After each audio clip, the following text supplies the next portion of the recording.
Weekly at this time, we talk about the Mason Transit Authority with Christina Fremont. Good morning. Good morning, Jeff. How are you today? I am well. How are you? Good, thanks. I'm checking out the old website, masontransit.org. A lot of great things. Folks can get involved with van pooling, but I do see a rider alert. Some service changes are going to effect. Yes.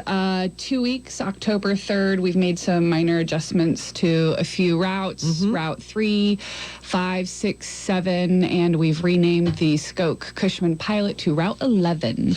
So when it was the pilot, it was the pilot project, yep. Right? That's where the pilot word came from? Yeah, because it was a partnership with the Skokomish tribe, and they have access to tribal transit funding and wanted more service along the reservation area.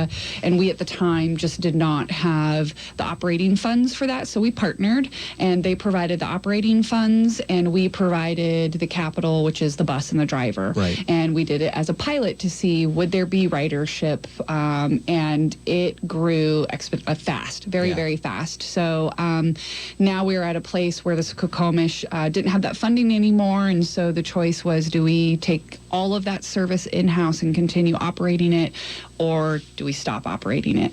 And the ridership is there, and so we want to continue connecting people, so we keep it going. And it's Route 11 now. Okay, well, that's very nice. Yeah. How's the Transit Community Center working these days? It's been a year and a half or so since it's been open? It's going really, really great. Is that right? I was just talking to Kathy Geist, the Transit Center manager, last night about we have one tentative tenant or two more coming on, and while leases haven't been signed, so things can change, but if they are, we will be 100% full. Wow. 100% full, all spaces leased. And Kathy was talking about the synergy between the tenants is amazing and really fits into the vision of the Transit Community Center that the community had 10, 15 years ago.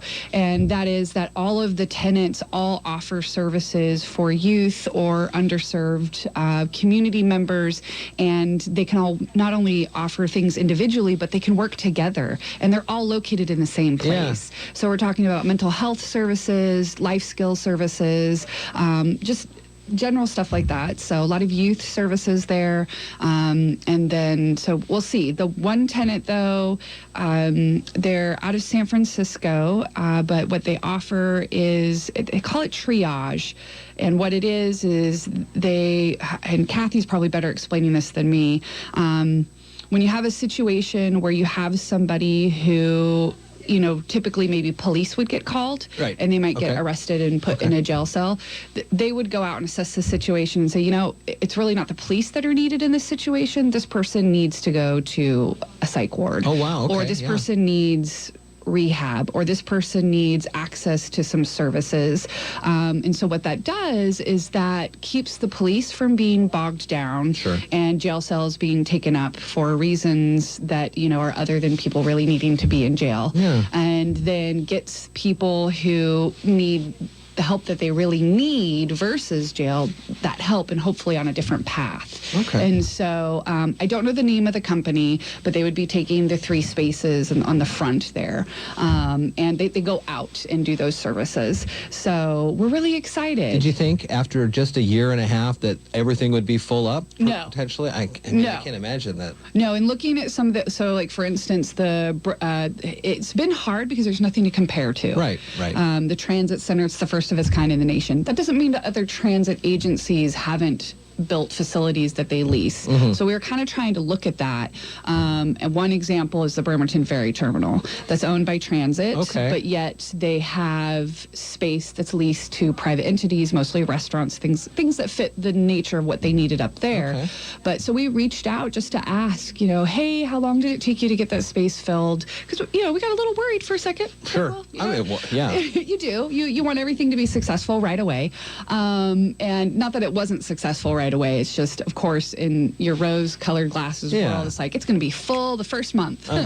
But so, and they were saying it took 2 years for them to get completely full. And so we're ahead of that mark. Ahead of the pace It's kind of the average. And so that's really exciting. That is really exciting. Yeah. Congratulations. That's a lot of Thanks. hard work. I know you and Kathy and everybody with MTA. Yeah, Kathy has worked really hard. She's done a really good job. Other things going on in transit, not much new per se. We have a bunch of folks, and myself included, that are heading to a yearly transportation conference next week. It's put on by Washington State Department of Transportation.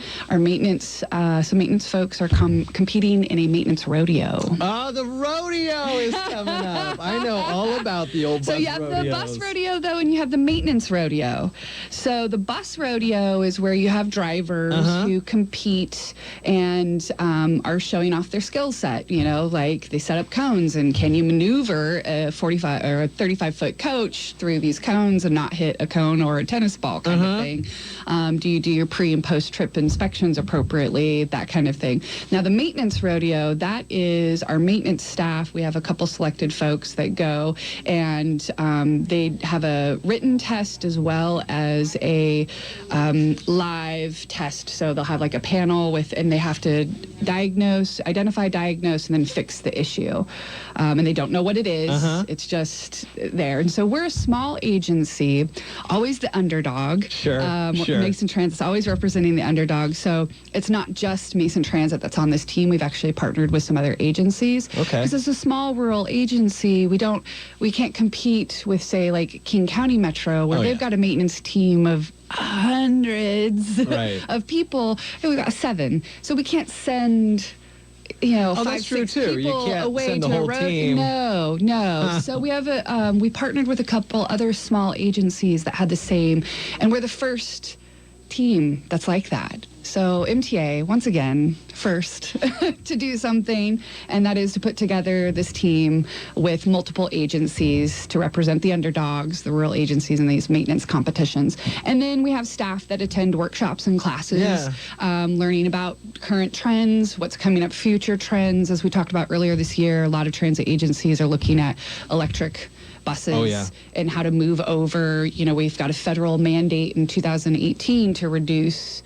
carbon footprint and start using alternative fuels. The challenge is there's not really any funding there for it, and the language is a little ambiguous, but regardless of that, our mission is always to be trying to reduce that carbon footprint. So looking at electric buses, the challenge is, you know, having the battery run long enough, longer than 250 miles, I think.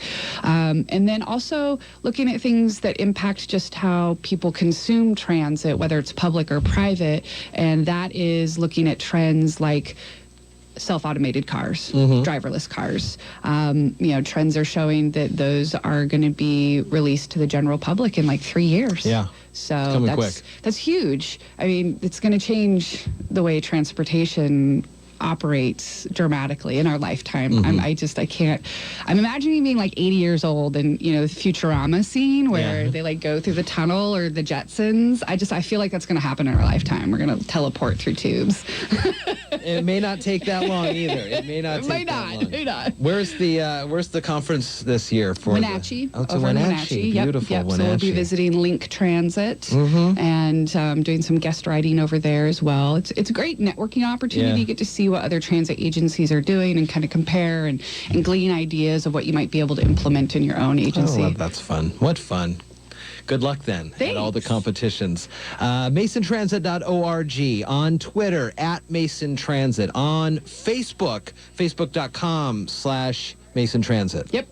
You can find all sorts of great information, including customer service center information, scheduling your rides with the trip planning and Dial-A-Ride. It's all available at MasonTransit.org. Christina Fremont, thanks for coming on. Thanks for And having me. Have a good day, we'll see you Jeff. next week.